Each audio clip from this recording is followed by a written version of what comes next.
explain the responsibilities of the sheriff.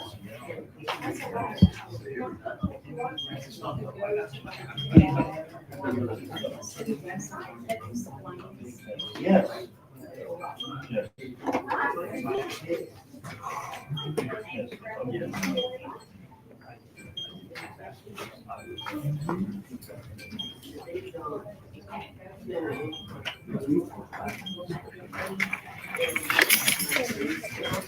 Got y'all when you came in?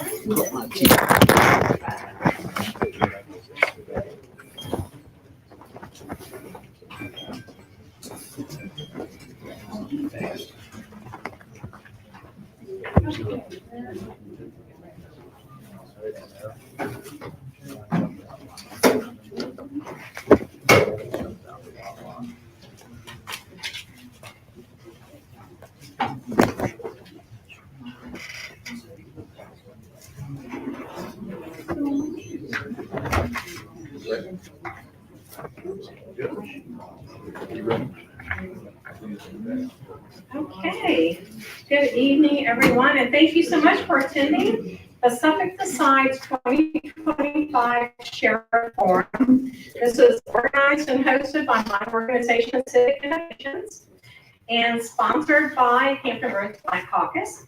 So my name is Karen Greenholm. I'm the executive director and serving as head moderator this evening. And we also have from our organization somewhere Zachary Sykes. He's our program director, and he's going to make sure things are going smoothly for us this evening. And I want to thank those of you who submitted questions to be included in the forum. And I don't think we have any elected officials in the room. If we do, I just like to recognize people.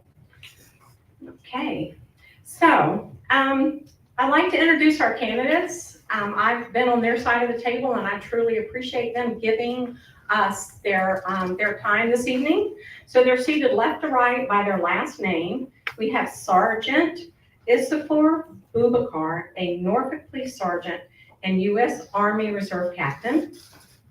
And then we have Sheriff David Miles, the current Suffolk Sheriff, and Sergeant Daniel Summerell, currently with the Veterans Affairs Police in Hampton. They will have an opportunity to introduce themselves shortly. But first, I'd like to introduce our moderators, and I'll ask them to stand when I read your bio so everyone can see you. So first, we have Mr. Franklin. Quentin Franklin is the founder of the Rosemont Civic Community Organization and a lifelong Suffolk resident. He currently serves as pastor of Jim's Church in Franklin and is founder of I Serve International Ministries. Earlier in his career, he was employed as an officer and corporal with the Western Tidewater Regional Jail. He and his wife Olivia are the proud parents of 3 daughters and grandparents to 1 granddaughter. Pastor Franklin also serves the community as chairman of the Suffolk Redevelopment and Housing Authority Board of Commissioners. John Mapes is a U.S. Army veteran and retired sergeant from the Virginia Beach Sheriff's Office, where he dedicated more than 34 years of service. He's married to Christina Mapes, Chief Deputy of the Virginia Beach Sheriff's Office, and together they have 3 children and 4 grandchildren. Mr. Mapes continues his commitment to law enforcement and community support as National Outreach Director for Law Enforcement United, a nonprofit organization that honors fallen officers and provides assistance to the families left behind. So thank you, gentlemen, for being with us this evening. And our timekeeper this evening is Miss Arnett Spikes Taylor. Nope. And I know they can't see you, Arnett. No. That's not Arnett. No, that's Latanya Robeson, the secretary for the Hampton Roads Black Caucus. I apologize. Charge that to me. I didn't tell her to switch. Well, that's why I was surprised I didn't recognize her when she walked in. Yeah. So, but I'm thankful she's with us and managing our time. Yeah, my wife couldn't be there. She has another engagement. A retired Navy commander, 26 years in the Navy, and I'm a retired chief, so I asked my secretary to be the timekeeper, and she stepped up. Okay. And she's also an Army veteran, retired Army veteran. Yes. Okay, well, thank you so much for that. Because keeping time is so important to ensure fairness for all of our candidates. So the candidates, our timekeeper will indicate when you have 1 minute left, 30 seconds left, 15 seconds left, and then a stop sign. So just so everyone can see, would you please show us the 1 minute and 30 seconds, 15 seconds, and then stop. I think I like this.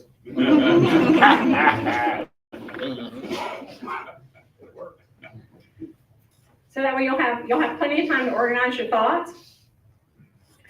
So tonight's format will start with a 3-minute opening statement from each candidate. And then our moderators will address questions to the candidates. The moderators and I work together with input from the citizens of Suffolk to create these questions that best reflect your concerns, and they will be the same questions for all candidates. Moderators will alternate asking questions, and the candidates will rotate who answers first, and each candidate will have 2 minutes to respond to the questions. And as a reminder, this is a forum, not a debate, so we ask that the candidates not address one another directly. Our purpose is to help the public become more informed about your views on key issues. And to the members of our audience, you'll have your own chance to speak with all 3 of these gentlemen when we transition to an informal session this afternoon. They were not given these questions in advance, and it's very difficult to get your answer in 2 minutes and say what you want to say. So I'm asking that we hold our applause until the end for the sake of time, and to not interrupt the candidates. I reserve the right, if a candidate is interrupted, to stop and restart the clock so that they have a fair opportunity to answer. So now we will get started with our opening statements. I'll ask the timekeeper to put 3 minutes on the clock. Okay, so candidates, if you'll use this opportunity to introduce yourselves, we will begin left to right with Sergeant Bubakar, then Sheriff Miles, and finally Sergeant Summerall. Good evening, everyone. My name is Isufu. There you go. Good evening, everyone. My name is Isufu Bubakar. I'm 40 years old. I'm an Army Reserve officer and also a police sergeant. More importantly, I'm a father and a husband. I work as a sergeant for Norfolk police officer, where I led officers respond to emergency and make a critical decision every day. I also serve in the reserve in leadership role, such as from platoon leader to company commander. And that's where I gain also the kind of leadership, hands-on leadership that we need for Suffolk. In my police career, I work as a task force officer with Homeland Security, working on human trafficking cases. I also deploy to the U.S. southern border, where I work closely with Border Patrol. I'm running for sheriff because our city is growing. Last year, we had 9% growth, which means if we keep up on this pace in the next 4 years, by the next election, we're going to be knocking on 200,000 residents. And for that, the sheriff's office must grow. So my priority are simple. Number one is school safety. So what I want to do is hire trained and certified deputies to cover every elementary school in Suffolk. Number two, youth engagement. We have to invest in the kids so that we can keep them off the street. Number three, church safety. I want to build a strong relationship with faith leaders so that we can come up with ideas on how to protect our place of worship. And the last one is we have to modernize the sheriff's office. How are we going to do that? We have to hire young, productive deputies that want to serve our city. Ladies and gentlemen, this election is very important. This is the first time in a decade that we have a contested race for sheriff. And finally, I want to share something personal with you guys. I was raised in Africa. I speak 4 languages, and English is my second language. So yes, I have a strong accent. I apologize in advance if I say something that you cannot understand. However, I will do my best to speak slowly and clearly so everybody can understand what I say. But know that everything I'm going to say today is coming straight from my heart. I love this city. I'm passionate about public safety. Thank you. Sheriff Morris? Do we have to stay seated? Do we have to stay seated? No, I think you're welcome to stand up. Appreciate that. You start me, I'll start you. Okay.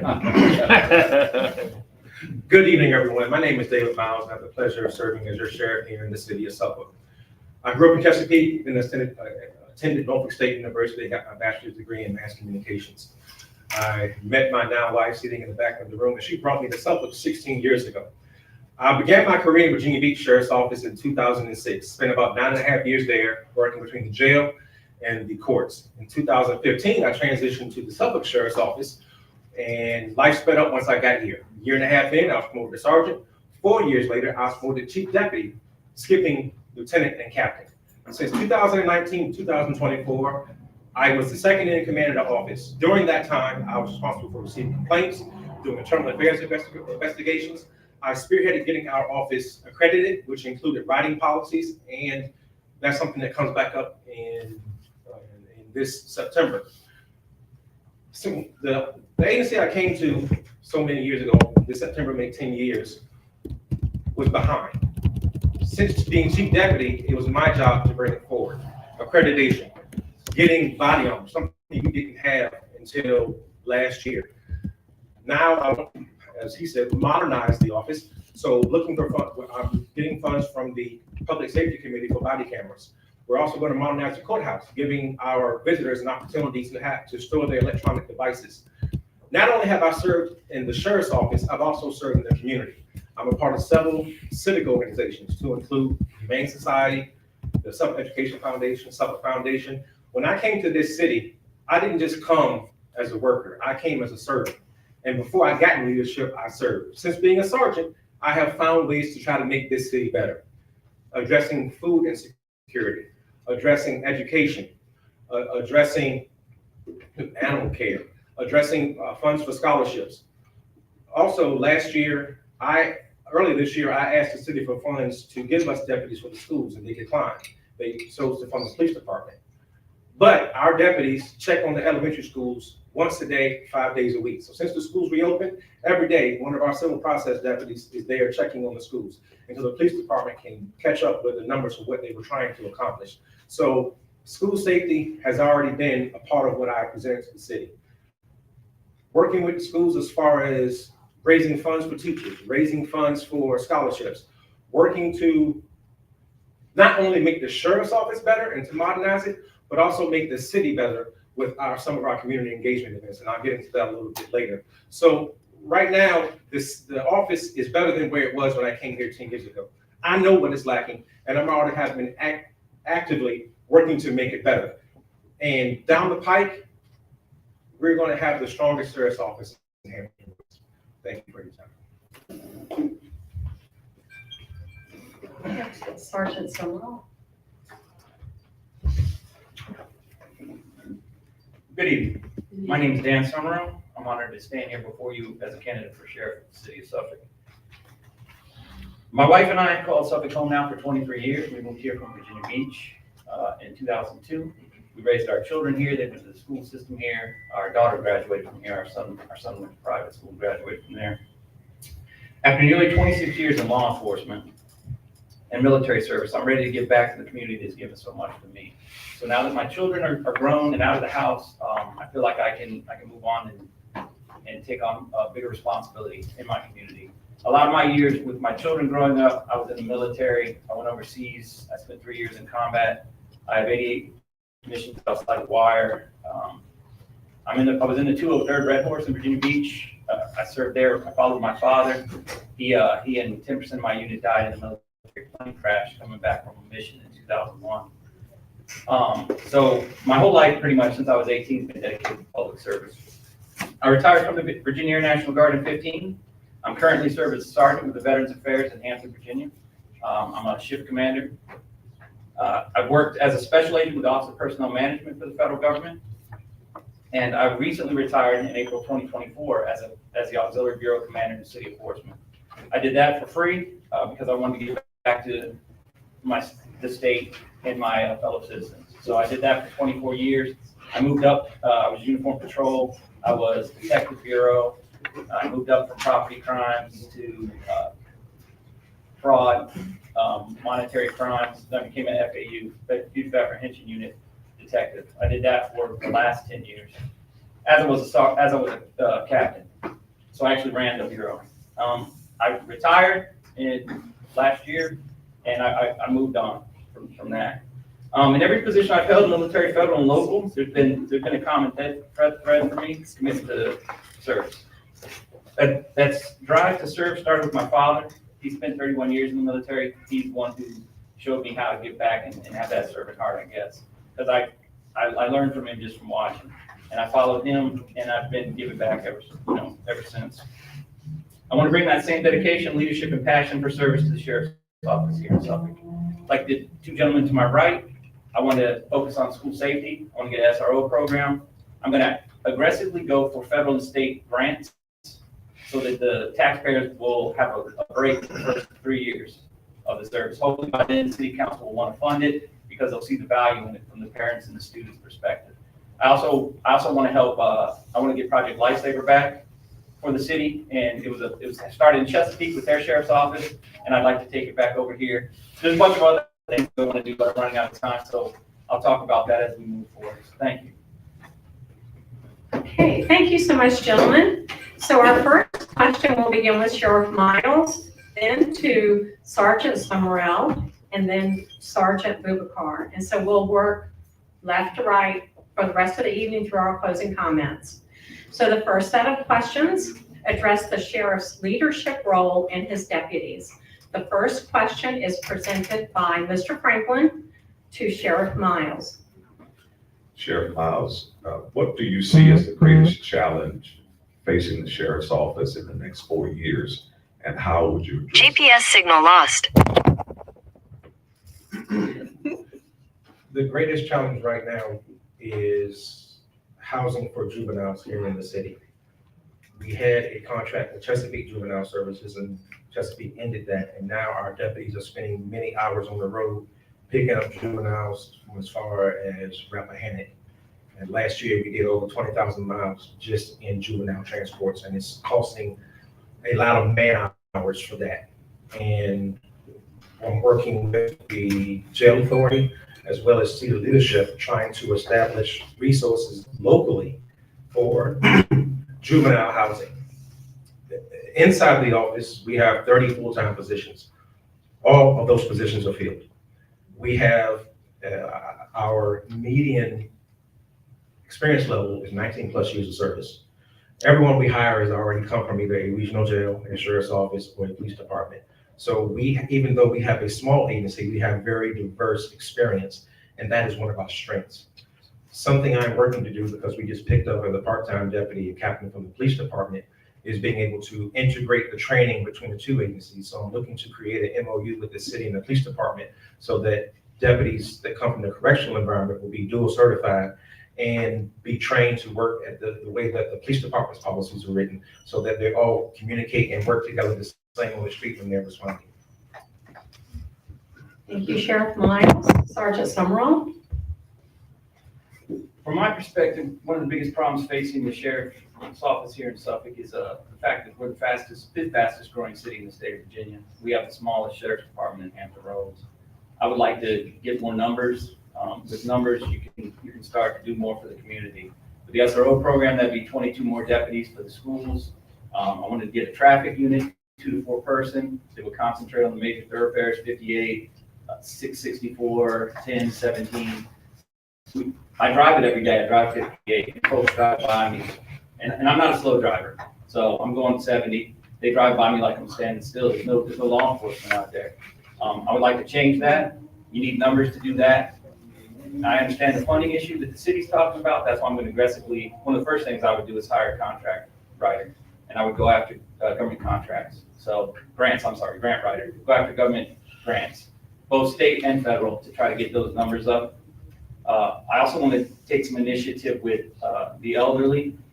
Coming up in Portsmouth, I saw what Bill Watson had done with going out and helping the elderly. If they couldn't get out, if they were homebound, he would have folks go and cut the grass for them, take care of their yards for them, get them groceries, bring the groceries to their house for them, so that they could have, you know, what they needed if they were homebound. I'd like to do stuff like that.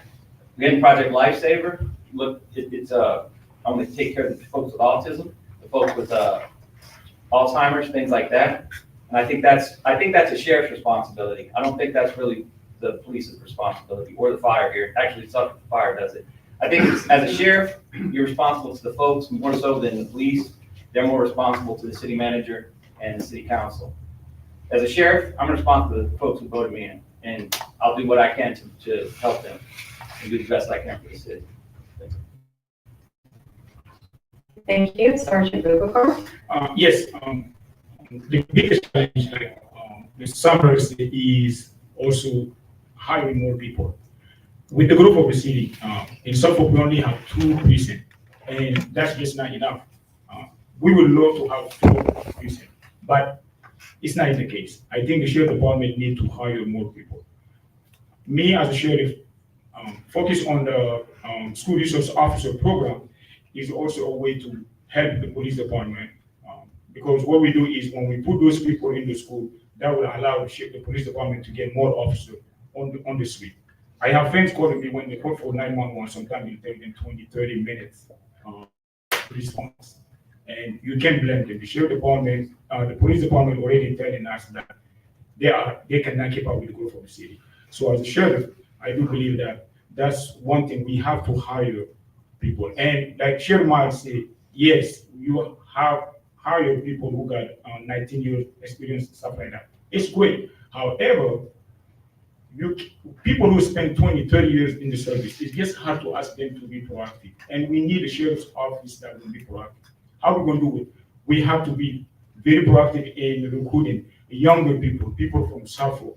We have to entice them to come to the sheriff department and hire them. And also, as a sheriff, I will work with Norfolk Sheriff's Office because they have a training center over there. Send them over there so they can get trained.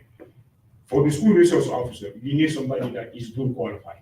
Not only sheriff certification, but also law enforcement certification. One of the things I want to also create a traffic unit, but also it's going to be also a transport unit, because that will help the police department also. When we have an individual who needs to go out of, like in our city, 100 miles and over, for a mental issue, the sheriff's office can provide that. So the big thing I think we have is we have to hire more deputy sheriffs. Okay, thank you, gentlemen. Sir Summerall, when the new sheriff takes office, all the deputies must be reappointed and sworn in. As an incoming sheriff, may reappoint current deputies or bring new ones in. The question for you is, what criteria will guide you in your decisions as you choose your team? I'd want to talk to each of them myself, basically interview them, see how they are, look at their record, their past record. I like folks who have military experience, so really I probably wouldn't get rid of any of the rank and file if I came in. You want to keep the experience that you have. I would want to start to hire younger deputies, because as the city grows, they can grow with the office, they can grow with the city, and I think that's valuable. So getting folks from all the other jurisdictions in Hampton Roads that are retiring to come here and work, you know, I want that fresh blood that's going to grow with the office and grow with the city. So I would focus on that moving forward. New hires, I would try to get younger folks with BLE experience as well, because I want that experience for the SRO, for the traffic unit. And I mean, just integrity. It's law enforcement. I want them to be honest. I want them to have integrity. If they're a family person, that's a big bonus. If they were military in the past, that's a big bonus. Folks in the military tend to be hardworking. They tend to be, they tend to care about folks more than they do themselves, actually, sometimes. I mean, in combat, I saw folks do incredible things. Basically superhuman stuff that you wouldn't see people do on a daily basis, but they did it to protect others. They were always giving. So to me, that's a very big thing. And in law enforcement, you need folks who are willing to give of themselves constantly, and do things that a lot of folks won't do. You know, we run towards the sound of gunfire, and I can tell you in enforcement, I did a lot of running towards the sound of gunfire.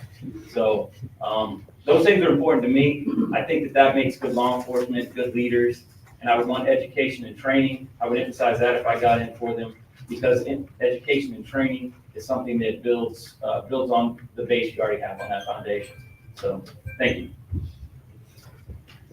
For me, first thing what I'm going to do is I will sit down with the whole team, the whole sheriff's office, and talk to them, explain to them my vision, what I'm expecting from them, and also how I can help them to grow as a individual.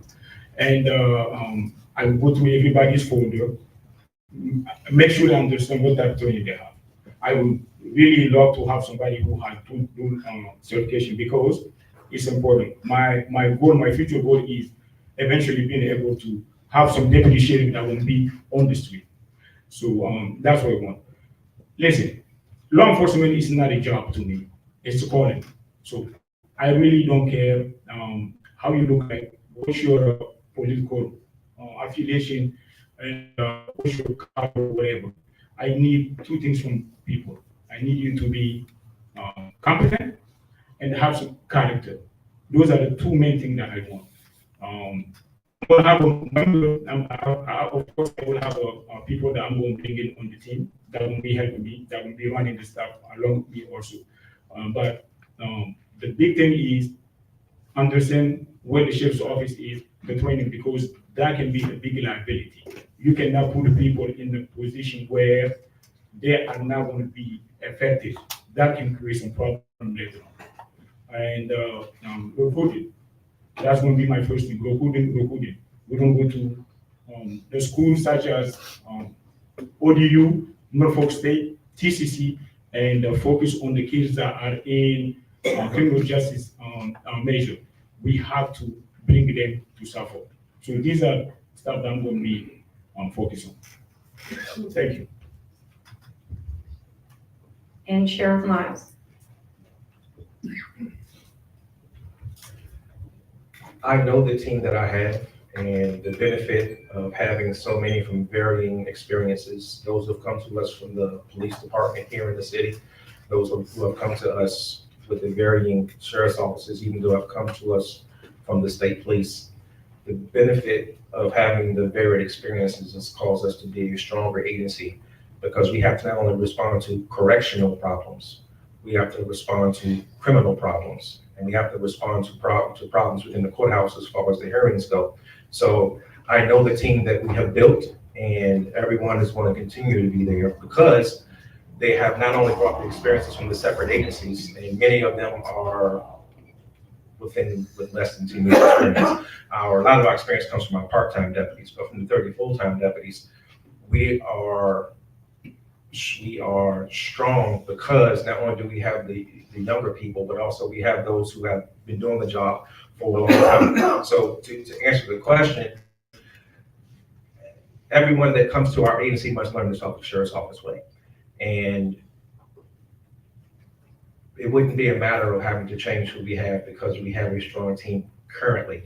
These people are from Suffolk. These people have raised their families here. These people who their families have been here generationally. So not only do we represent the city, we represent the community. And our office reflects the community which we serve. And that has also caused us to be stronger, because when we do community engagement, these are not people that are unknown to us. These are our peers. These are the people we go to church with. These are the places that we shop for our families. So our office is reflective of Suffolk, even though we may have brought people from outside of Suffolk, but they still live here. Okay, thank you, gentlemen. So we'll ask the timekeeper to get 2 minutes again. And the next question is to Sergeant Bubakar. Thank you, Sergeant Bubakar. Virginia requires every deputy to complete state certified training before serving. There's no such requirement for an elected sheriff, but optional training is available through the Virginia Sheriff's Institute and Department of Criminal Justice Services. Our question is, if elected, what will you do to make sure that you're just as prepared as the people that you lead? Yes, so once I'm elected, I will obviously work to find out everything that I'm gonna need, such as the training that a sheriff should get. Being a police officer also and being in the military, I do believe that I'm coming with a lot of experience when it comes to the leadership wise, understand how things work. I was a company commander in the Army National Guard, so I understand the planning and things that needs to be done.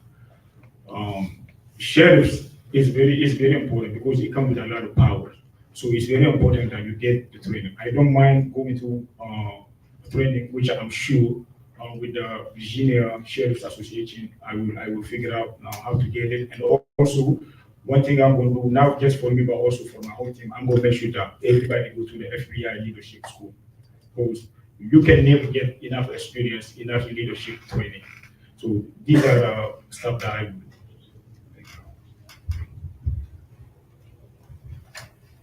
Sheriff Miles? So currently, let me start here. What I have enjoyed most about being in this position is that I came to Suffolk at the bottom and worked my way to the top.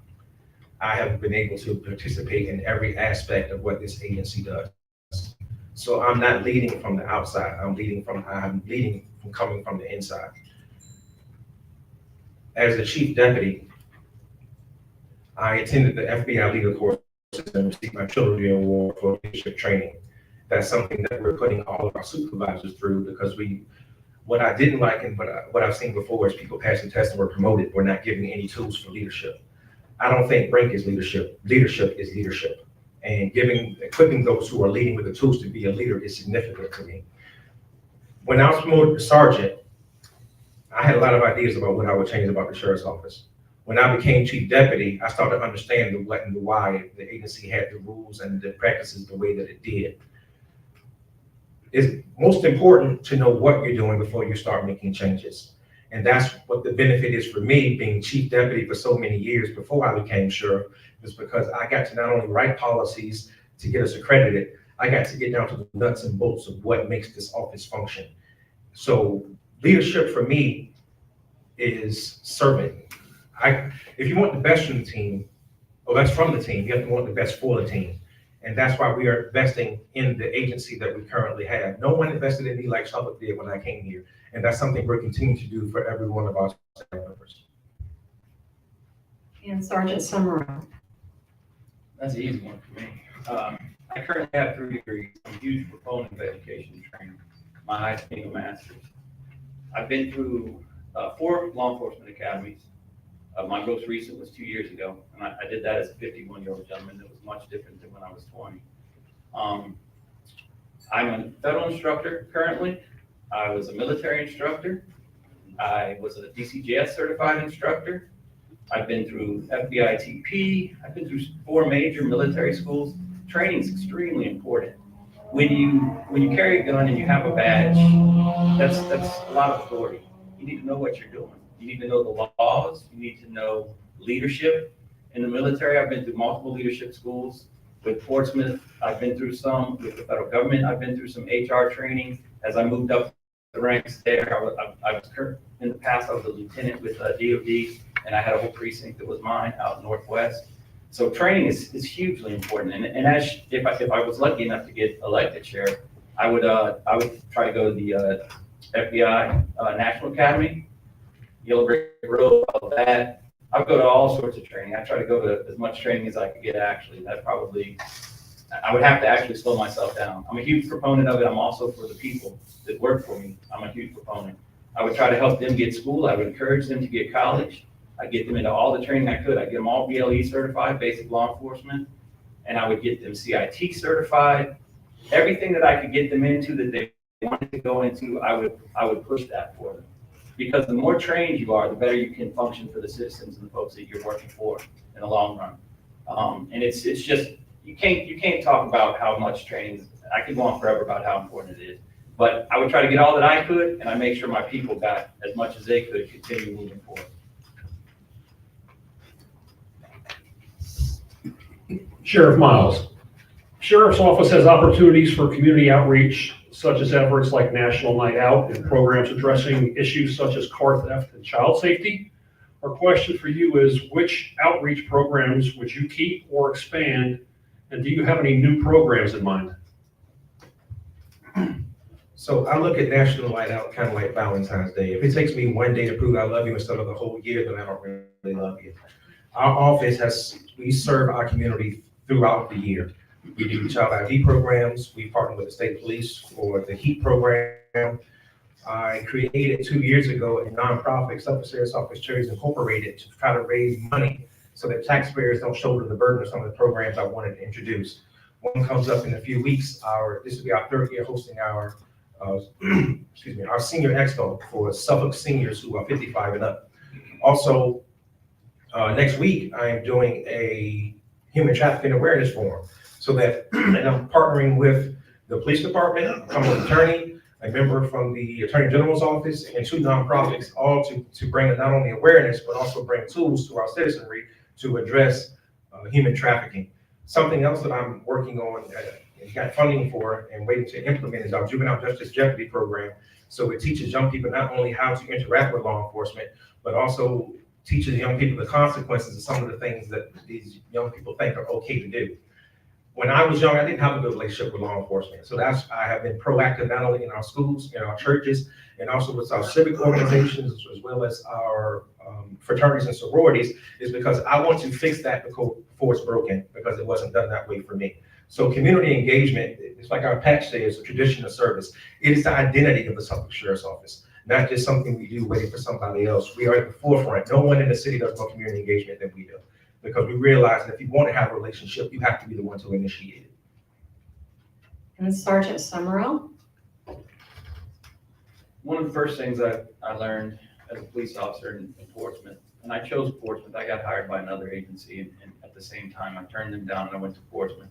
I wanted to be thrown into what I considered at the time real law enforcement. I wanted to learn. I wanted to see what the problems were. I wanted to try to make a positive change. Youth. You have to have that youth outreach. So I thought this might be a question that came up, so I jotted down some stuff. As sheriff, I would work to expand community outreach programs aimed at connecting with students and young adults. That could include things like school visits, mentorship programs, internship opportunities at the sheriff's office, partnering with local schools and youth organizations to provide leadership development and life skills training. I would also want to introduce educational programs, because I'm seeing a lot of the young troops that came up in the military right before I retired. They were lacking critical thinking skills. I would like to get things like civic responsibility, conflict resolution, career planning, so that young people can see a future, a bright future for themselves. If you see a future, you might actually go towards that instead of the here and now. And the here and now, I learned important to get you in trouble. So we can't wait until kids are in trouble to start talking to them. I want the sheriff's office to be involved early, consistently, and positively, so that they see law enforcement not as a threat, but as a resource that cares about their future. That's why I want to get the SRO program. I don't want the deputies in the schools as a punishment factor. I want them there to be mentors, to help the children, to answer questions for them and their parents, to be there when they need it. And I want them to see a positive role model, somebody that they can go to early on and talk to and get good, positive feedback. So the youth for me would be the biggest thing. Thank you. And Sergeant Bubakar? Yes, for the outreach program that I want to implement, one of them will be a mentorship program called One Decision. And why I call it One Decision, because as a police officer, what I come to realize is all it takes is one decision and your life can be affected forever. And the SRO program, I can't stress it enough. The SRO program is very important. You can see the event that happened last week where the teacher were arrested for selling drugs to kids. What it tells you there is drugs in our school. I'm not trying to scare nobody, but that's just the reality of things. I was undercover for 10 years. I worked with gang squad, and we've been in school for forever. These are the problems that we have. If you want to do something impactful, you have to start with the school, the kids in school, and it has to start from the middle school. Gangs, drugs, programs such as One Per Kids. We have to educate the kids. The SRO program, what is important, like my own engineer say, SRO program, it should be more of a mentorship thing than kids feeling like they're being policing. So that's the reason why it's very important. So things like a youth academy, we need to create something like that for the kids, so that way they can learn leadership. Because a lot of kids nowadays, when they come to school, they're already fighting a lot of battles. Some of them, they don't have a stable home. It's our responsibility to be genuine and grow up them and teach them. So those are the reasons why I think everything should start with the school resource officer. That's what I'm going to start with. Thank you. Okay, thank you, gentlemen. Our second category of questions concern law enforcement and court security. Mr. Franklin will address the first question to Sergeant Summerall. Sergeant Summerall, in your own words, what makes the role of a sheriff different from that of a police chief? A sheriff is elected by the people, and here in Virginia, we have a rich tradition. We were the first state in the union to have a sheriff back when we were a colony. We have it enshrined in our Constitution. Police departments, state police, you can get rid of those, but you can't get rid of the sheriff's office, the office of the sheriff. So police chiefs are more beholden to the city manager, to the city council. Police forces, and I can say this because I've been a police officer for more than 26 years. Our job is to enforce the laws that folks vote on up in Richmond or your local municipality. We don't have the time and the manpower to go out and do what I believe a sheriff's office is for. Sheriff's office is there to go out and interact with the community, to use your constitutional office to make a big difference. You don't really have to answer to the city council per se. You do have to try to work with them. You do get funding from them, but you don't have to do everything that they wish you to do. You're not at their bidding. So you have quite a bit more latitude than a chief of police. So a chief of police is a at-will employee. They can be terminated and I saw it in Portsmouth. I went through 12 chiefs in my time there. If they did something that a city manager didn't like, they were gone. And that's not even counting the interim chiefs we would have to come in. Corvello came twice, Mook came. So we had quite a bit of turnover. So that's the difference. While I was there, we only had 3 sheriffs. But we had 12 chiefs and a bunch of interims. So they couldn't fire the sheriff, no matter how much Bill Watson aggravated them or Waters. They kept on doing what they had to do and taking care of the citizens and answering to the people that voted them in, because the sheriff works for the people. A chief of police works for the, thank you. And Sergeant Boubacar?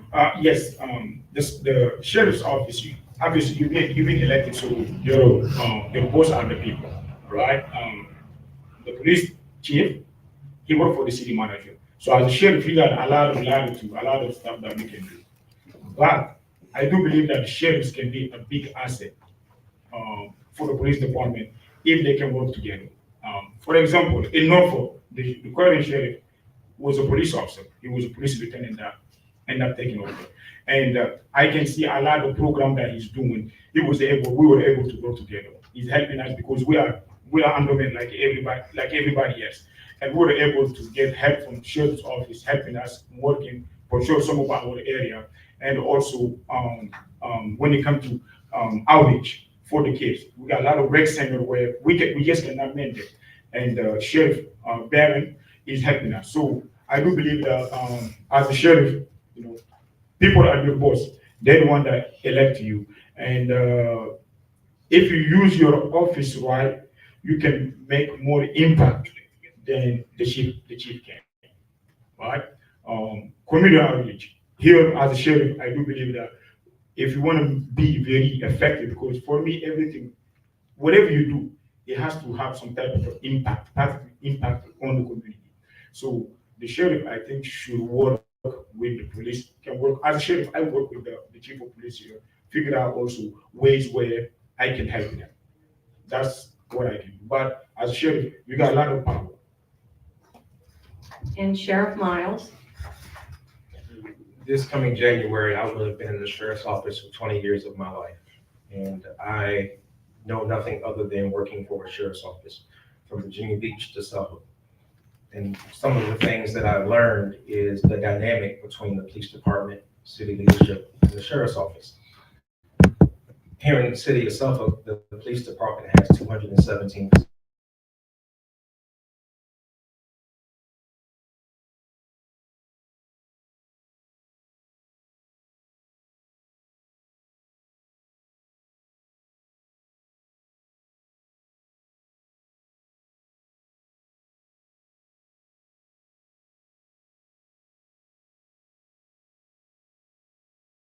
The sheriff's office has decided it is not because of a lack of effort. If the city locally doesn't fund it, because the state doesn't pay for extra positions, there are no surplus positions in the sheriff's office.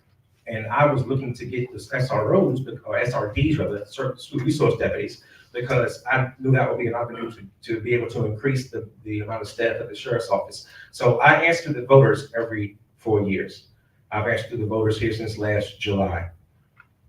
The police department and I have a great working relationship between the city manager, the mayor, the police chief, and myself. And that's why I'm working to create an MOU so that there can be more cohesion between the two agencies. But the biggest difference is the police department gets more funding than I do because they do answer the city leadership. I don't get as much just because I don't answer the city leadership. So the only way to do that, as we have done, because we've grown more in the past 4 years than we have the previous 46 years of this city, is because of the importance of the relationship. But the reason why I can grow now is because I've not only invested in this city and invested in this agency, I've invested in the relationships it takes to be able to get more from the city. Sergeant Bubakar, the Suffolk Police Department handles the daily law enforcement, but the Sheriff's Office has full law enforcement authority.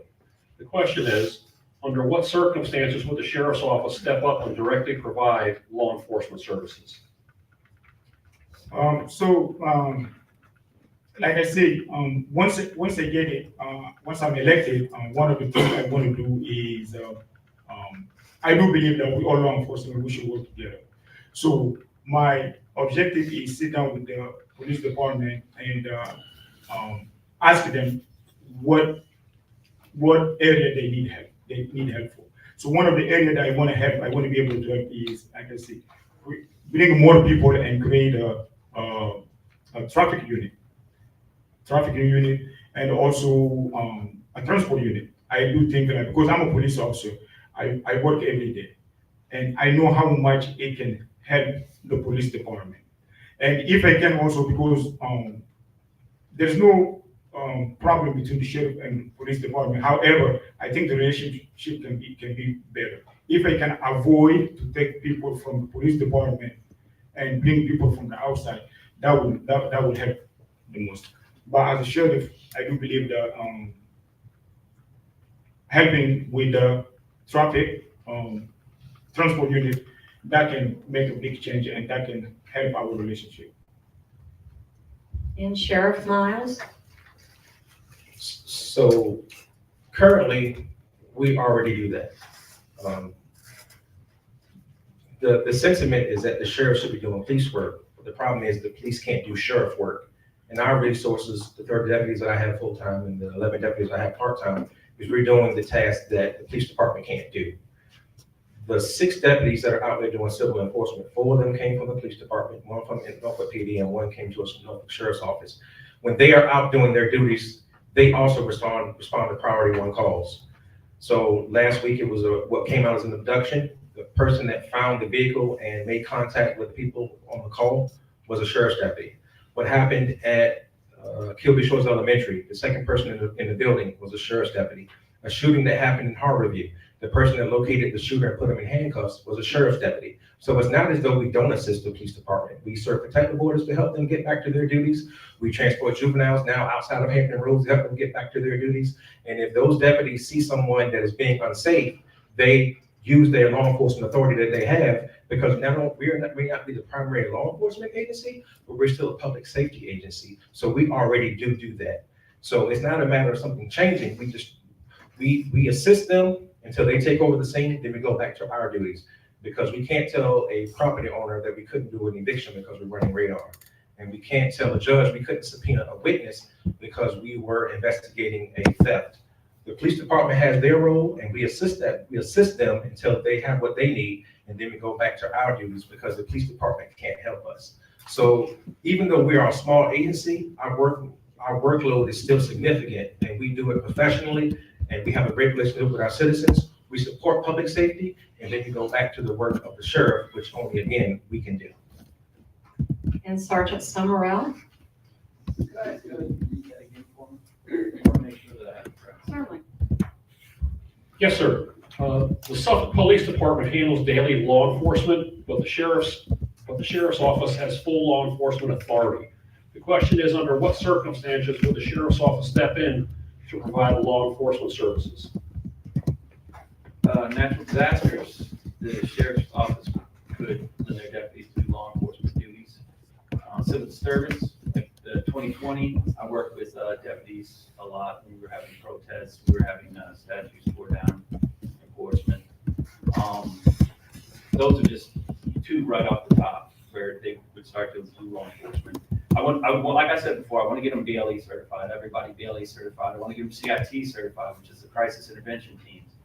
I would like to, if I became sheriff, have them take back over the ECO TDO program. When the police bring folks with under mental distress to the hospital, they can't always sit there for hours while the doctors do their evaluation, go to the community services board, find out if they can put the folks into a facility or find a bed to put the folks into a facility. I think that would probably be better suited for the sheriff's office to have a couple deputies that did that, so that the police officers could get back on the street and do what they do best, which is calls for service. Police officers are slaves to the 911 call center. You get them the calls stacked up, and you got to get out there and you got to do the calls for service. That's their main job. Again, like I said before, the sheriff's office, their main job is the people. Take care of the people. Take care of the courtroom, civil process, and then do whatever else they can do to help the community. Again, that's why I want to grow it. That's why I want to get a school resource officer, deputy, what have you. Get one of each of the 22 schools in the city. I want to get that traffic unit where they wouldn't be doing traffic enforcement, which is law enforcement. And just try to slow folks down. Stop some of these fatalities that are happening on the roads out here. And I know that the sheriff's office now is doing some of that stuff, and God bless them. I just want to take it a little bit further. I want to get more people, and I don't want to take the job from the police. I just want to be a benefit and a help to the police, a force multiplier. Thank you. And the next question is to Sheriff Miles. Sheriff Miles, according to Virginia Code, each sheriff shall ensure that the courthouses and courtrooms within his jurisdiction are secure from violence and disruption, and shall designate deputies for this purpose. In other Virginia cities, there have been instances of federal immigration enforcement actions occurring at near courthouses. Our question is, how would you handle the presence of ICE, DHS officers in Suffolk's court facilities? First things first is that courthouse belongs to the city and citizens of Suffolk, and it is our responsibility to keep it safe. We already work with our state, our peers at the state level, and if there's somebody the federal government wants to invest in taking custody of, then we will assist them on our terms. We don't currently investigate the status of people that come into the courthouse. We don't have the resources and time for that. However, as I've seen in other courthouses where the federal agencies have a marked off space and almost have their own part of the courthouse, our courthouse is not built to sustain that. It's just not possible. Our courthouse is already busting at the seams, and We are in talks now to renovate the courthouse. It's gonna take like 4 years to do it. So if they come to us saying there's somebody that's coming to the building they want to take custody of, then we will assist them and on our terms to get them into that person into their custody. However, we're not going to play the game of them coming over and taking over the courthouse. So public safety is primary, and if the federal government wants to take someone into custody, I think I would be remiss and I'll be failing my citizens not to allow them to do that. However, Suffolk doesn't have the resources right now with that courthouse to be able to allow the federal government to come and just set up their own camp in our courthouse. And that is not indicative of how we serve our citizens here in Suffolk. And it would be a disservice to not assist them. However, something long-term like I've seen in some of the courthouses, this is not feasible. And Sergeant Summerall. That's a question I was anticipating too, so I put a little bit of thought into that one, and that's a great question. First, it's important to understand the role of the Suffolk Sheriff's Office. They don't operate the jail, they're not involved in day-to-day law enforcement, that's the police office, or the police department. They're not involved in immigration enforcement, that's the responsibility of federal agencies and the Suffolk Police Department, because we're not a sanctuary city. My focus as sheriff would be to take care of our responsibilities, securing the court, safely serving civil papers, building trust within the community. If someone is in the custody of the city of Suffolk, then through the court processes and there's a lawful federal request, we'll follow the law. So it's simple. It's simple. There's law, you follow it. You don't have to go beyond that, and you should never go below that. So you know the law, you follow the law. So, and that's pretty simple. So at the end of the day, my priority would be fairness, safety, and professionalism, the duties that the sheriff's office is charged with. And I would want every resident, regardless of their background, to feel confident in the sheriff's office and that they're here to serve the people, not to act outside of our bounds. So if ICE is down there, they have the detainer, they have the legal paperwork, then we would assist them by all means. But we wouldn't go beyond what we had to. We wouldn't try to become an enforcement arm of the federal government. That's not our job as a sheriff's office. That's not our job as a police department. Our job is to take care of our people and act within the bounds of the law. So that's easy.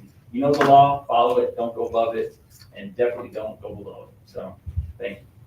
And Sergeant Boubacar? Yes, first of all, as your sheriff, my duty is to you guys, to make sure you guys are protected. Your lives, your property. That's my job.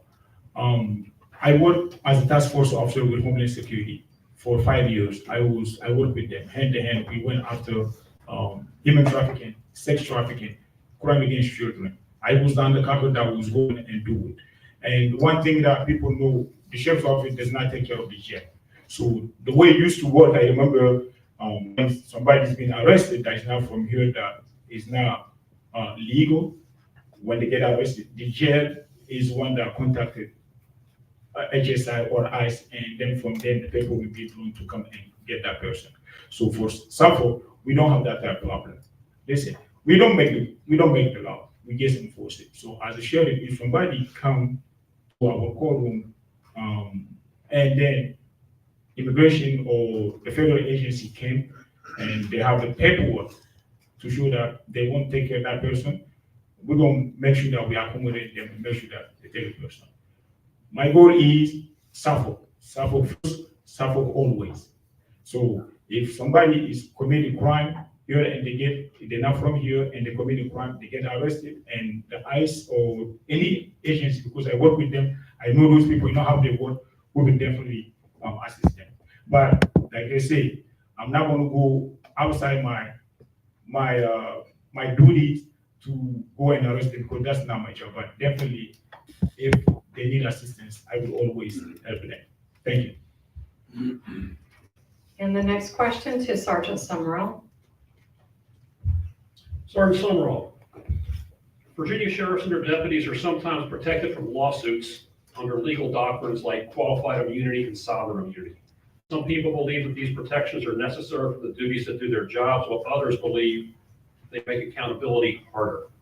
The question for you is, as a sheriff, what is your view of and the balance of this application within the community? Application of immunity. again, your deputies, your law enforcement, and your police officers, they're gonna know the law. You're covered if you're following the law, if you're working within the bounds of your jurisdiction, your authority. So qualified immunity to me, it's very important. You can't do your job effectively if you're worried that every time you make an arrest, every time you try to save somebody, run into a burning building, pull them from a car, that you could get sued because you might have broken an arm or dislocated a shoulder when you pull them out. I've seen that happen before. You need that qualified immunity to do your job, to be effective. As a sheriff, I would just make sure that my folks stayed within the law. If you do what you're supposed to do what you're trained to do, you don't have to worry about qualified immunity. I mean, you're going to be taken care of. It's when you go outside the bounds. If you're rough with folks, if you use excessive force, if you treat people disrespectfully and so on and so forth, that's when you run into trouble. And that's when you would actually qualified immunity might not go for you at that time. I know it's big in the federal side now. It's huge. If you see something as an officer, it doesn't matter what rank. If I as a sergeant saw my chief abusing somebody, it's my job to go ahead and stop it, to put it into that.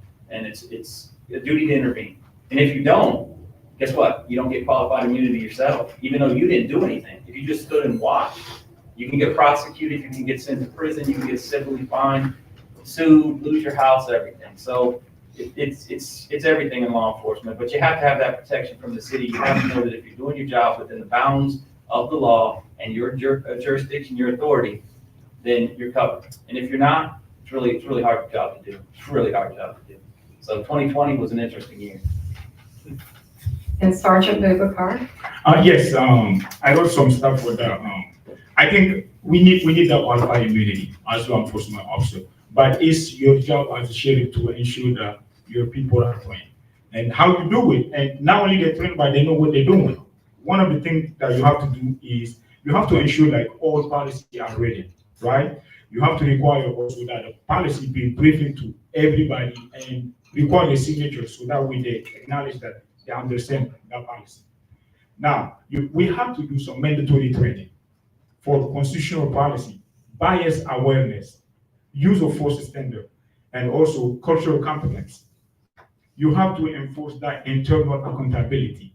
Nobody is above the badge, not even those who wear it. Nobody. So people have to know that. The public must know that. You also have to investigate all complaints internally and also anything that comes from outside.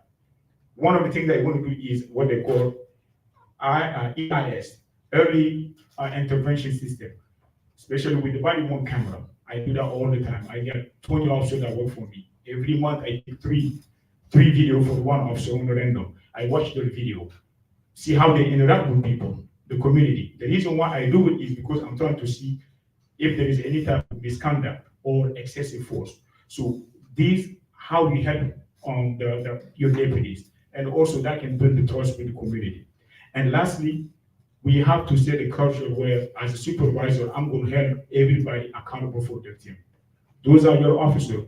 Like my lieutenant does to me, my officers are my responsibility. I have to ensure every day, when they go out, they do the right thing by people. But qualified immunity is something that we need as law enforcement. And Sheriff Miles? The challenge of being in public safety is having to make split-second decisions. And especially being in this position, I try to teach everyone at the office that every decision you make will stand in front of a jury.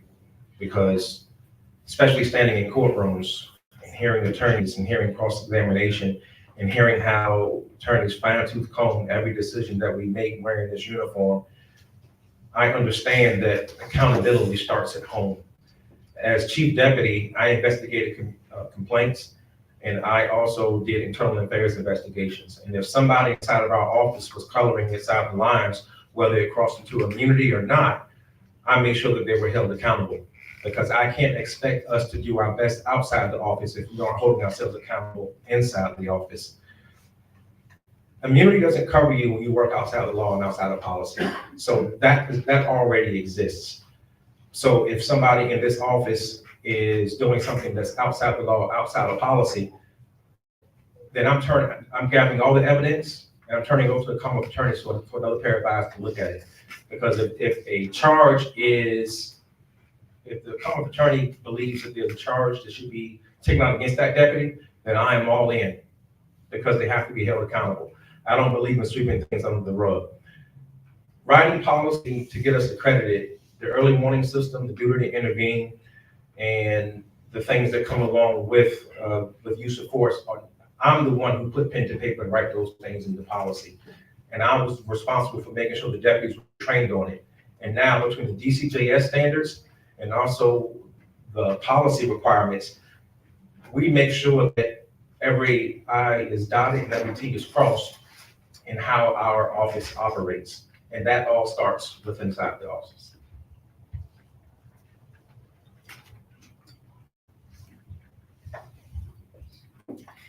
Okay, thank you. Thank you so much, gentlemen. We're getting you some more water. The next set of questions pertain to the unique position of sheriff as an elected officer. So the first question by Mr. Franklin goes to Sergeant Bubakar.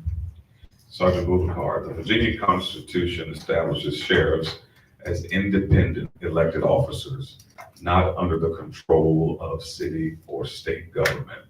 Our question is, how do you interpret that independence, and how is the sheriff to be held accountable? So, thank you. So the independent, yes, to me means that I work for the people, right? The sheriff's office is the people's office, not mine. For me, really, working as the sheriff, you have to lead by example. That's when things come to. You have to show people that, again, nobody is above the law.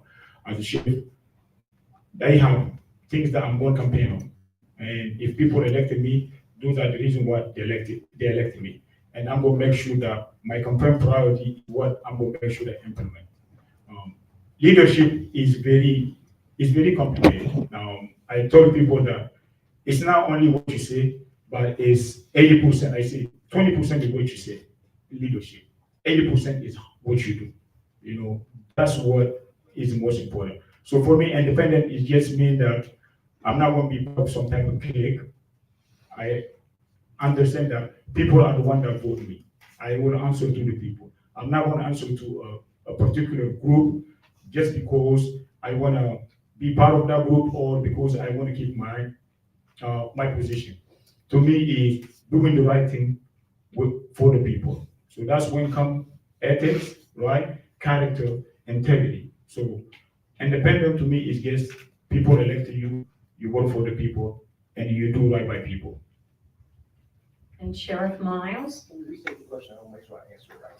Sure. The president has been set. We can do that. Sure. The Virginia Constitution establishes sheriffs as independent elected officers, not under the control of city or state government.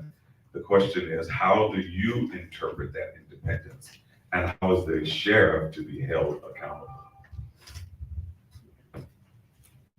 Independence sounds really good, as if there is a level of autonomy, and that just is not the truth.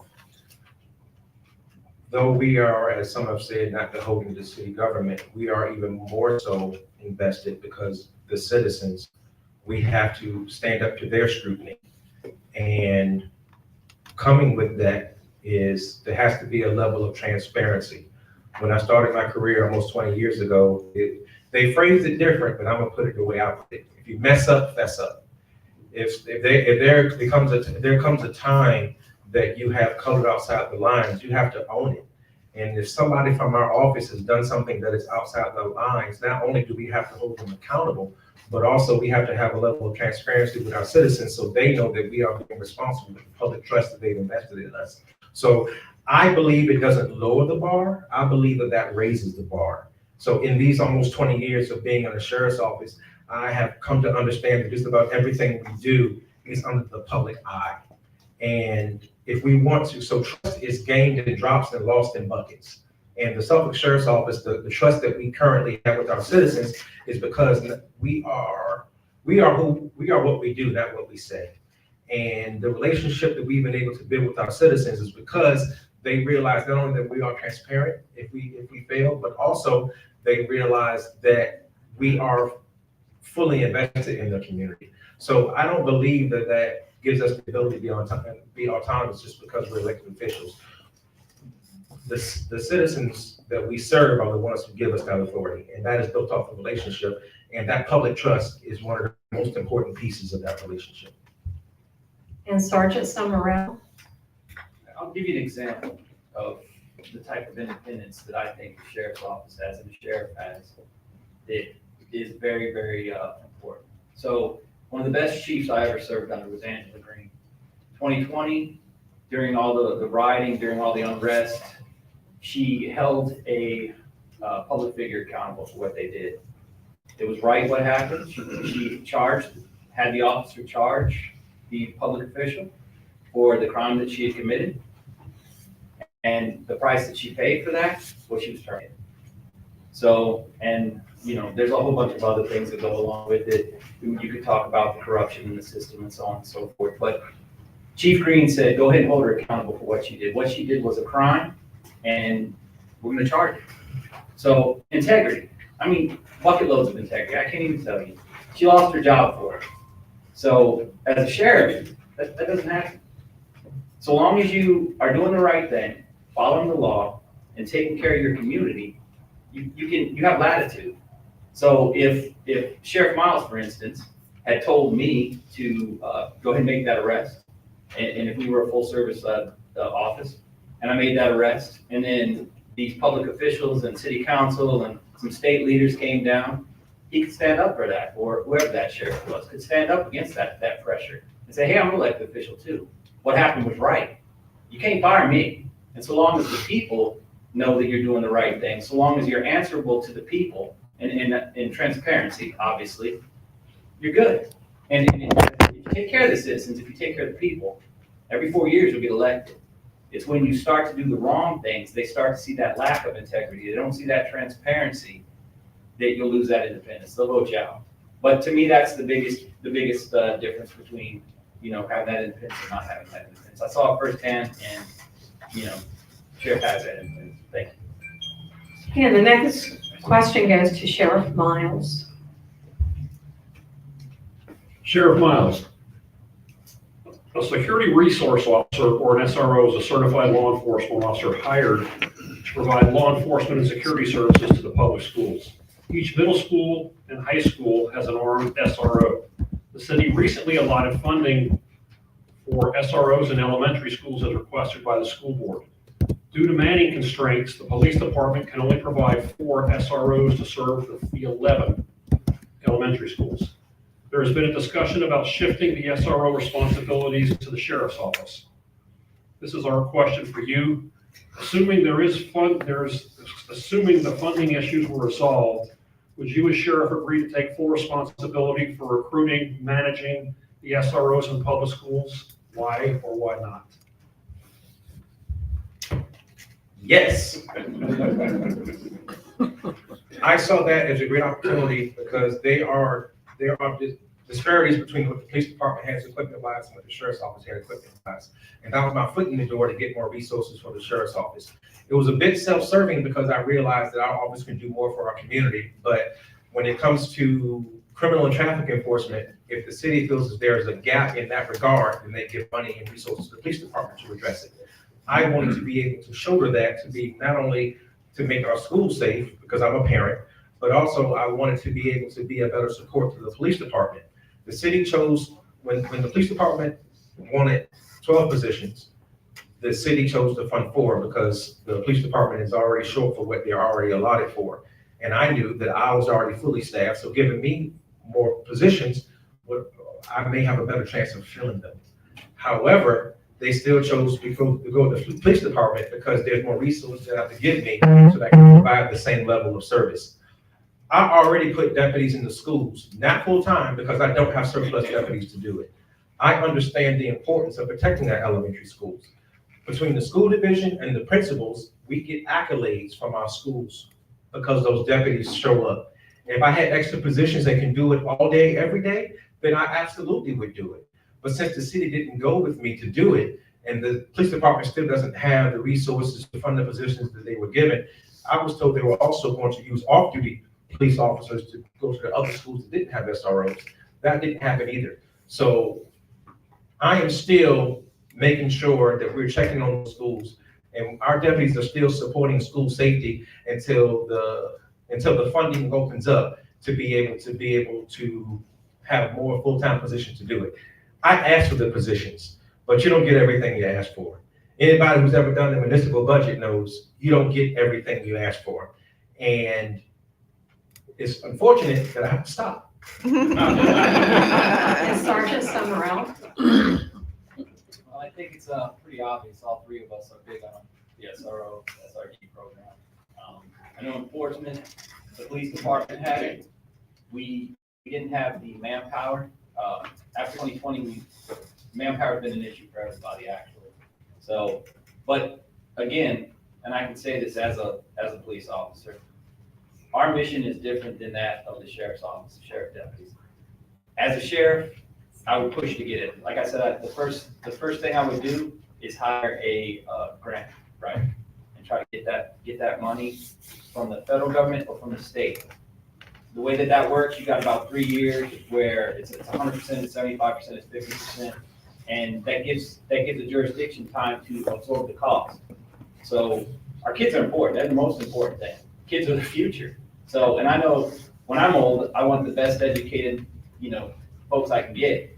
You got to do that in schools. We just saw that the other day in Minneapolis at that Catholic school, where these kids were, they were sitting ducks. They didn't have that protection, and we lost two. And you've been seeing a lot of it. So as sheriff, I would push to get it. I'd try to get those federal and state grants again. I would just hammer on that. And right now, I can say this as a federal employee, the federal government is big on giving out those grants to go ahead and take care of these schools. So they want these children protected. And right now, I would go out and get it. I get those deputies in. I'd have one in each school. Again, different job than the police. The police are there to enforce laws. They're law enforcers. The sheriff's department is not, or sheriff's office, I'm sorry, is not there just to strictly enforce laws. They're there to work with the community, help the community, support the community, public safety. And they are answerable to the community. It's a totally different dynamic. So as sheriff, that would be my biggest thing that I would want to take over. I want to take over the schools, and I would push for that. I'd work with the city. I wouldn't try to do it as a lone ranger, but I would try to get that funding from the federal government and state. Thank you. And Sergeant Boubacar? Yes, the SRB program has been one of my top priorities when I decided. That was one of the reasons why I decided to run for sheriff. Like I said, I'm a police officer. The area that I patrol, I have 2 high school, a middle school, and 4 elementary school. And every day when I'm working day shift, I have to make sure that we have SROs and also additional help they need. I don't know, but I was at the city council when we have the joint city council and school resource school board meeting together when they were talking about it. And I remember what Councilman Lou would say is that the sheriff department cannot provide SROs because they're short on manpower. I promise you, if you elected me, I will make that happen. As long as we have the funding, it will be done. This is very important. We have the last incident that happened last year when that guy ended up in the elementary school. I don't think just sending people to go and check every 5 minutes will cut it. What will happen if that person has a weapon? It will be tragedy. So we can not just think like, okay, people go and check it every, I don't know, maybe once a day or something like that. That's just not enough. We have to put SRO program, SRO in those schools. The kids, especially elementary kids, they are the most vulnerable kids. And when you go to the school, some of the school, you can just go through it because they don't have nobody. So I don't believe that making people go and check it is enough. We need SRO. So give me the funding, I will find the people and put them over there. We don't want to be in the news. I can't stress it enough. We got enough problem going on. There's shooting going on everywhere. One happened this week or this past week in Minnesota. So we need to put that. So yes, give me the money. 7 slot, I will make sure that we put people in the school. And our next question goes to Sergeant Summerall. Thank you, gentlemen. Sergeant Summerall, Governor Youngkin has directed state police and corrections officials to assist ICE, including a deputization under 287G requiring formal training and authorization. But that directive does not apply to locally elected sheriffs unless they choose to participate. Some Virginia sheriffs have entered agreements to honor ICE detainers' requests or participate in 287G partnerships, while others have declined. Our question is, as sheriff, would your office take part in such agreements? Why or why not? Well, it's kind of an easy answer. We don't have a jail here, so the detainer thing, but we do have a jail, but it's not ran by the office of the sheriff. It's a regional jail.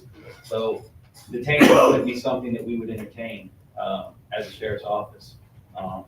That's done at the jail and so on, so on and so forth. Of course, you might have some stuff there with the courts where you've seen it in other cities. A person might come in, they're there for something else, but they're also on the federal government's list of individuals to pick up because they might have committed crimes in another state, what have you, their immigration status. In that, I would cooperate, obviously, as sheriff. I'd make sure that my folks cooperated. I would not. Suffolk doesn't have the manpower, the sheriff's office, to try to get them deputized to do immigration enforcement. And I don't really believe that immigration enforcement is a job for the sheriff to handle in a small department, a small office like this.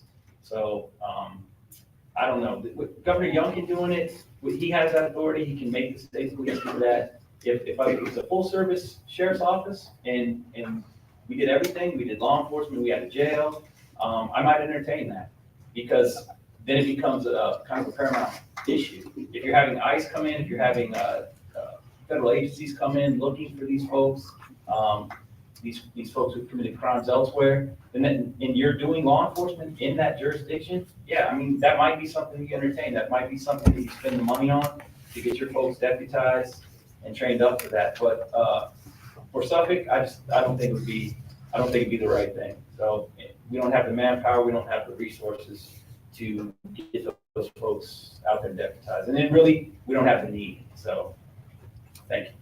And Sergeant Boubacar? Yes, like the summary said, we don't have, as a sheriff's office, with the manpower, this is something that we really cannot do. But if say we are a full sheriff's office, I would definitely agree with it. I would work with it. I'm in the military. I'm also law enforcement. I don't write the law. Governor Youngkin, he's our governor. If that's what he wants to be done, then we're gonna. If I have the means to do it, I will do it. I think I'm the only immigrant on this table, so I know what I'm saying. You guys can see this. This is what allowed me to be sitting in front of you guys running for sheriff. So I want people to understand. If I say I'm gonna agree with the guys, it's I'm anti-immigration South because that's not the case. I'm an immigrant and I love immigrant. I love this country. However, if we have the means to do it, I work, like I said, work as undercover on human trafficking cases. These are stuff that are happening. I see people being victimized. I was on the border for a year as a night commander, and I see these are something that exists before. We have people that come to this country that are committing heinous crime, and we need to make sure that we keep our citizens safe. So Suffolk doesn't have the means. We don't have the people that we can do it. However, if it's something that we have the capability and it happen, we will do it. But the bottom line is, like I said, work with the federal government before for 5 years. I will always help them if they need my help. And Sheriff Miles? I almost want to say ditto, but I'll add to it. We don't do, the answer is no, because first, the ICE detainers is not enough to hold somebody. There has to be something signed by a judge or that. If they haven't committed a crime, then we're not holding anybody. I do not have the resources to do warrant services like the police department does here in the city. That's the police department. So I don't think it will be a good use of our taxpayers' dollars for what they're funding us to do, to go spend it on assisting the federal government, skipping over our own local resources. So I am, based off the current structure of the office, I would not sign that agreement. And we're not holding anybody just off ICE detainers. So the short answer is no.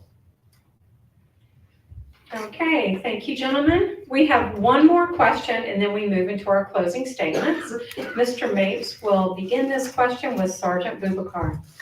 Sergeant Boubacar, what do you see as the greatest challenge facing the Suffolk Sheriff's Office in the next 4 years, and how would you address it? So the greatest challenge, I think, is manpower. We need to hire more people. And after that, I believe the culture has to change. And what I mean by that is, I do believe that the sheriff department by now should have more than 30 people that we have. And also the mindset, what I mean by that is, here we have a sheriff's office where, for example, my opponent here, he was promoted, he was a sergeant, which is a frontline supervisor, and then you get promoted to deputy chief. Kudos for him. However, I do think that it's hard for you to convince me that it's based on meritocracy. That's just what I think. I am somebody who cares about doing the right thing. You know, you have to go through. There is the reason why you have to go through the ranks, because that's how we gain experience. So I think the culture has to change when everybody that is in the department must know that the opportunity is for everybody. You know, the sheriff's office has been given to friend and friend. I think that needs to change. Now, Suffolk is growing, and we need to change the way the department is being run. So I think the manpower and also the culture has to change. Sheriff Miles. Funding. I can't sit here and make promises with a shovel in my hand, digging a hole for myself. To think that I can just create positions. As I stated earlier, there were 20 law enforcement positions requested of the city last budget cycle, and they only funded 9. The biggest challenge for the sheriff's office is, number one, the courthouse and the fact that we are busting at the seams. The next thing is a juvenile holding facility that is local. And the final thing is mental health. And it's been said that we should take over ECOs and TDOs. That's the primary agency responsibility. But when it comes to civil commitments, which is the following step after ECOs and TDOs, that responsibility is on the sheriff. Last year, we did 22 or 24,000 miles in those transports going to Catawba, Virginia, Marion, Virginia, Northern Virginia, Danville, Virginia. That is a sheriff's job to do. And it only gives us 6 hours to respond from when the phone call rings. So those are deputies who work all day and then have to drive through the evening, sleep there, so they can be safe the next morning. In any given day, we'll have 6 deputies on the road between juvenile transports and civil commitment transports. I want this office to grow. I asked the city for positions to make this office grow, not so that we can grow to do the police department's job at the expense of our primary responsibilities, but to grow to keep up with the demand of running the courthouse, the demand of tending to the inmates, and the demands of doing civil process. Once we can keep up with that, absolutely, we can be more of a support to our police department. But it cannot, and I repeat, cannot be at the expense of the quality of service that we are providing for our current responsibilities, which I think I'm the only one who's addressed that. Thank you. And Sergeant Summerall. A little bit of deja vu. Felt like we had that question early on. Okay, biggest problem moving forward, next 4 years. Sheriff Miles actually hit on something. Fifth fastest growing city in the state, largest landmass, so far cities go in the state. Funding comes from the city by and large, most of the funding. One of the biggest problems you have there is getting the city council to recognize that they need to get more funding for the sheriff's office. That seems to be one of the big things that the sheriff keeps hitting on again and again, getting that funding. And I agree with him on that. I don't want to take over the job of the police. As I stated before, I've been a police officer my whole career. I understand the difference between the office of the sheriff and what we do as police officers. I don't want to take over the job that they're doing. I want to be a force multiplier where I can, and you need manpower for that. And you can take some of the ancillary duties off of their hands so that they can better serve the citizenry themselves for the job that they do, which is calls for service and keeping the crime down. Lord knows, if you call and you need us, you need police, and it takes 30, 45 minutes for them to get to you, come on. I mean, that's a no-brainer. It's easy. We can help them. The more officers are on the street, the quicker they can get to folks, the quicker they can respond to those calls for service, the quicker they can save you or your family. So I don't want to take over the job of the police. I don't want to be a full-service sheriff's office. I want to be a force multiplier where we can, where it's smart, and you need people to do that, and you need the funding to do that. Again, federal and state grants. It doesn't all have to fall on the city of residents right off the get-go.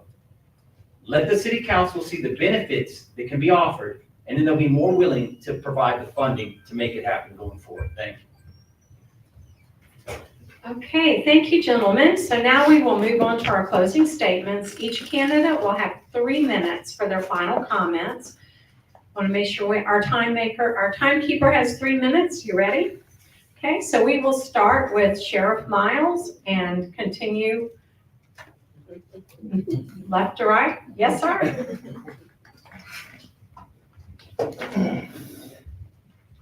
I didn't say this earlier, but thank you to the Hampton Roads Black Caucus, and thank you, Ms. Greenhound, for hosting this event tonight. What I intend on doing is to continue what I've already started. I'm not going to promise you to do something different than what we're already doing. Professional service, safest courthouse in Hampton Roads. Professional service, civil process being handled and being done professionally. Professional service, transporting adults with mental health, transporting juveniles. The professional service in our community engagement. Again, no one does more than we do. We do firearm safety for adults and children. We do scam safety. We present programs for our senior community. We're hosting a program for our senior community. When it comes to public safety, though we may not be as visible as the police department, we're no less valuable as the police department because we are the continuation of what they began. Victims' voices being protected in the courthouse is our responsibility, and we do that well. The juries that we set, the inmates that come into the building, those are our responsibilities. I am and have been trying to bring this office forward in modernization, not just in training, but also in equipment. There are things that the city has not saw fit to fund us for. But thanks to the Public Safety Committee, I've been given another avenue to be able to catch up the sheriff's office, to be able to provide our citizens similar services to what the police department does. I have deputies that are BLE certified, and I have deputies that are correctionally certified, and each one of them undertakes their duties with integrity and responsibility and a heart of a servant to our citizens. We are a small agency, but you won't find one that is more effective in the job that we do serving our citizens. We don't just stay at 150 North Main Street. You find us in every corner of the city, not only just relationships, but also in the services that we provide. And that's something that is going to continue because I am your sheriff. Going forward, I introduced this year our core values, unity. and it stands for unbiased, noble, involved, trust, and youth engagement. Things that we are already doing. We are investing in our next generation. We are investing in providing services that our police department doesn't provide, and that's through our community engagement, both in public safety programs, but also being able to build relationships with each corner of our community. And finally, with that engagement, we are making our cities safer, because I believe safer citizens for a safer Suffolk. And when you equip citizens with the information they need to keep themselves safe, that's less cost of service that our police department has to answer. Okay, I'll stop. Thank you. And Sergeant Summerall. If I was so lucky as to be elected by the citizens of Suffolk, and I'm just going to reiterate what I've said before, I would want to try to get that SRO program. I'd want to try to get the grants to get that program so it doesn't hit the taxpayers. I would want to try to get that Project Lifesaver out there, get that back. I would want to try to get that traffic unit, again, get grants to get the vehicles for that, and then I would try to find the folks, work it around. And obviously, I can't speak to the whole Manning issue. I'm in there right now, so I don't see all the funding exactly as it is in there. I don't see all the personnel. Once I got there, I would try to move things around and find the personnel to get that traffic unit, because we need it. 58, every day I drive it, no cops out there. And people are driving by me. They're having, just the other day on Portsmouth Boulevard here, had a traffic fatality. Most of the time it's due to speeding. That's been my experience in 26 years of law enforcement. Most of the accidents I've been to with fatalities, it was speeding. Now, with a lot of these kids coming up, it's not paying attention to the road with their phones, they're on their phones. If you have that full-time dedicated traffic enforcement unit out there, and they're working these major arteries in the city, not every road, that's the police department's job to handle all that, but the main thoroughfares, 58, 460, 664, 10, 17, you can start to cut down some of those traffic fatalities. And Lord knows, if you folks have seen 460 lately, or 17 with all that construction, you need some dedicated enforcement out there. You really do. It's kind of a madhouse most days. Don't want to take over the police department's job, not at all. They have a very special job, and it's to get out there, run calls for service. My 23 years here in this city, Sheriff's Department has been quiet. I haven't heard much in 23 years. You ask most folks, they don't know who the current sheriff is. They don't know who the last sheriff was. They don't know the sheriff before that. Not the sheriff has to get out there and get, be glamorous, get on the news all the time. But a sheriff should be out there and folks should see them. The sheriff should be going to the schools. The citizens should have the sheriff's city phone number. And I'm not gonna, if I get it, I'm not gonna answer a call at 2 in the morning. I'm not gonna say I'm gonna do that. But leave a message, I'll get back to you during the day. So the citizens should have that because you work for them. You are the sheriff's employer. So if I was so lucky as to get it, those would be things that I would do. Transparency, I'd try to get the schools. I would definitely take care of the court still. I definitely need to take care of civil process. That goes without saying. That's a core function. The core functions are gonna get done. But where you can help, where you can make a difference, you try to do that. And you try to find, and you fight to find the ways to make a difference and to ease some of this, the burden that the city's having now. Thank you. And Sergeant Boubacar. Yes, first of all, I want to thank everybody for coming. I appreciate you guys coming here. I also want to thank my opponent here for being here. I'm going to do something for you guys. Suffolk is changing, and if you don't believe it, just look at the traffic, right? And also the rising population. And we have also a growing number of people experiencing homelessness. When you go at 9 p.m. in downtown, you will see what I'm talking about. Or early in the morning, you will see people sleeping on the benches. So these are not just statistics. It's just a sign that we have change, and the change is here. So, and for me, I'm not running for sheriff so that I can make history. I'm running for sheriff because I believe that I have the leadership and the experience and the proven record that will serve this city well. So now I'm going to ask you one thing. As you go home, sit down and talk, I need you to think about how can we keep our city safe. I'm going to tell you one thing. It's not by just picking people that the familiar name. You have to pick somebody who's will do the right thing for the city. Suffolk first, Suffolk always. I have led on the front line as police sergeant. I also have led in the U.S. Army Reserve as company commander. I have worked on national security issues, human trafficking, border protection. So I know the change that we need. I always say law enforcement is not just a job, it's calling. So, and I love this city. I'm very passionate about Suffolk. What I want you to know is you give me the opportunity to be your next sheriff. I promise you that I will work harder every day to make sure that Suffolk is ready for the change that is coming. I will promise you three things. I will always be accessible. I will always be visible. You invite me anywhere, your living room, you invite, I will come, I will sit down, and we're gonna have that difficult talk. I will not hide anything from you. I'm going to give it to, I'm going to tell you what you need to hear, not what you want to hear. If we can do it, we're going to do it. Moving forward, I want to thank you guys for coming here. Please come November 4th, vote Boubacar. God bless you, God bless Suffolk, and God bless this country. Thank you very much. Okay, yes, round of applause.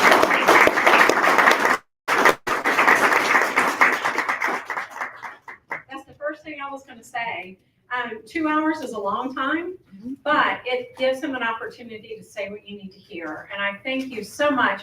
So, for myself, thank you. I know how hard it is to sit here and do this, and I appreciate your time. And my thanks to our moderators and our timekeeper.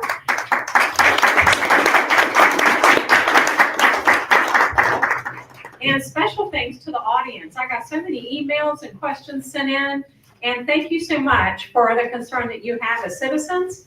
And we need to thank Magnolia Methodist Church for letting us use this facility.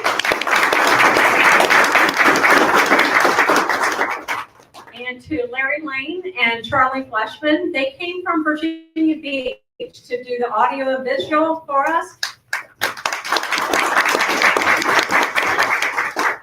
And I should have the tape up on YouTube within a week. I take it and I break it into questions, so it makes it easy for you to go and look at the questions that you want to see the answers to, and you can share it with your friends. And so, and I'd also like Ron Taylor to say a few words on behalf of our sponsor, the Hampton Roads Black Caucus.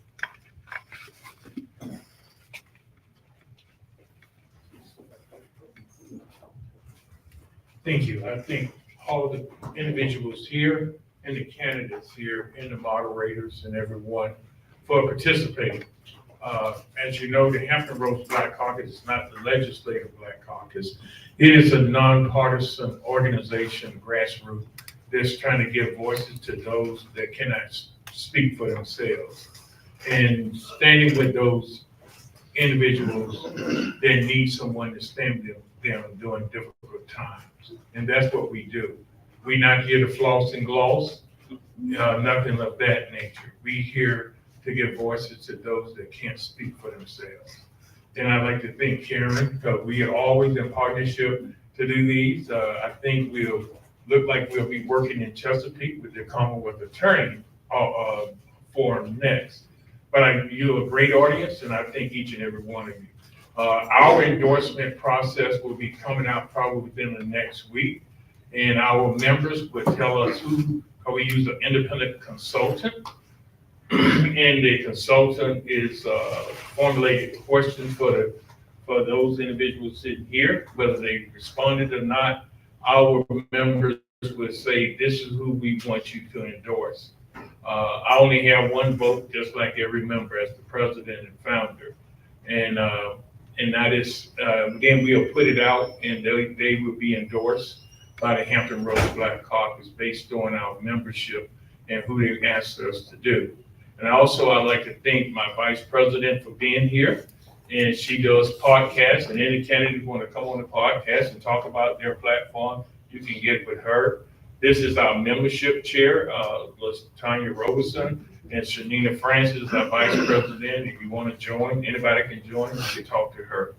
So I'd just like to thank you from the board of the Hampton Roads Black Caucus. Thank you, thank you, thank you.